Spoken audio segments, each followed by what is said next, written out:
ডুমডুমাত বৃহৎ পৰিমাণৰ নিষিদ্ধ গাঞ্জা জব্দ। গোপন সূত্ৰৰ পম খেদি ডুমডুমা আৰক্ষীয়ে চলায় এই অভিযান। আৰক্ষীৰ অভিযানত ৰূপাই চাইডিং বিশাকপি ২ নম্বৰ লাইনৰ এটা দোকানত জব্দ হয় গাঞ্জাখিনি।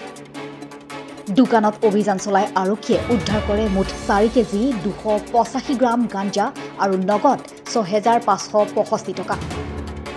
এই সংক্ৰান্তত ডুমডুমা আৰক্ষীয়ে দোকানৰ গৰাকী শ্ৰৱণ তাঁতীক গ্ৰেপ্তাৰ কৰে। উল্লেখ্য যে জানিবলৈ পোৱা মতে শ্ৰৱণ তাঁতীয়ে দীৰ্ঘ সময়ৰ পৰা অবৈধ গাঞ্জাৰ ব্যৱসায়ৰ সৈতে জড়িত আছিল।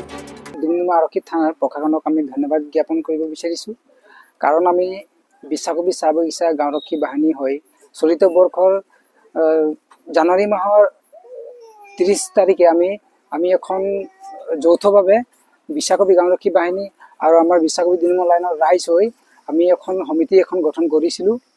যিহেতু এই সমিতিখনৰ নাম হ'ল বিশাকপি ২ নম্বৰ লাইন ভূমি সংৰক্ষণ সমিতি।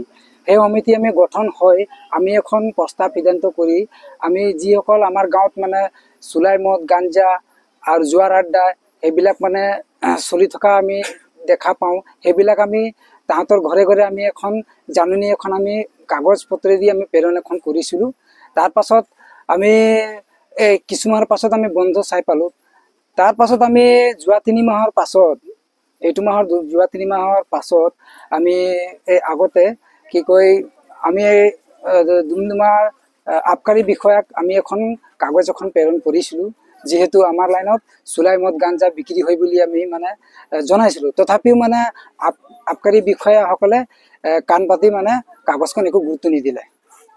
আৰু আজি আমি যোনটো ডুমডুমা আৰক্ষী থানাৰ হৈ আমি সহায় পালোঁ, আমি বহুত ধন্যবাদ জনাইছোঁ। আমি সমজাই দিছোঁ যে ইয়াত গাঞ্জা হওক মদ শৰাব হওক বুলি বন্ধ কৰিব কৰিছিলোঁ। আমি ৩ মাহ ভিতৰত বেছি হৈ গ'ল দিন আমি সাৱধান কৰিছিলোঁ লাইনত, কিন্তু আমাৰ কথাটো ৰাইজ মিলি কিনি আমি বন্ধ চিষ্টেমটো কৰিছিলোঁ, কিন্তু আমাৰ ৰাইজৰ বাট কোনো নুশুনিলে, কোনো দোকানী নুশুনিলে। গতিকে আজি তেনেকুৱা অৱস্থা হৈছে। আজি এইটো কিমান দিনৰ পৰা চলি আছে বুলি কয়? এইটো বলক মোৰ আঞ্জাততো 2 চালটো অভাৰ হৈ গ'ল। 2 চাল আপোনালোকে গমেই পাওঁ? হয়। এই যে আপোনালোকৰ এইটো জেগাডোখৰ বেয়া হৈছে বুলি গম পাইছেনে? মইতো বেয়া হৈছে বুলি ভাবিছোঁ। আজি ল'ৰাটোকেইটা খাইছে, গঞ্জা খাইছে, তাত জংঘলত যাই কিনে বহি খাইছে। ল'ৰাকেইটা সেইখিনি ঘৰত কাম নকৰে, সেইকেইটাই হ'ব। Bureau report Republic.